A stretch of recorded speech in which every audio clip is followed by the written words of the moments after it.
Ukraine কি অবশেষে হার মানতে বসেছে? রাশিয়ার সামরিক চাপের সামনে কি ভেঙে পড়ছে ইউক্রেনের সৈন্যরা?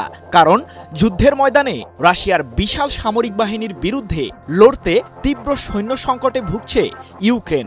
এমন পরিস্থিতিতে যুদ্ধ কি এগিয়ে নিতে পারবেন ইউক্রেনের প্রেসিডেন্ট ভলোদিমির জেলেনস্কি, নাকি ফ্রান্স সহ পশ্চিমাদের সাহায্যের মাধ্যমেই রাশিয়ার বিরুদ্ধে যুদ্ধ চালিয়ে যাবে কিয়েভ?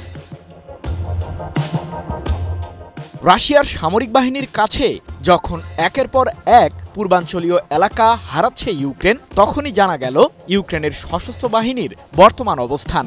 ইউক্রেনের সামরিক বাহিনীর কমান্ডাররা জানিয়েছেন তাদের বাহিনী বর্তমানে তীব্র সৈন্য সংকটে ভুগছে। বর্তমানে যে পরিমাণ সামরিক সদস্য রাশিয়ার বিরুদ্ধে লড়ছে তা অত্যন্ত অপ্রতুল বলেও দাবি ইউক্রেনের।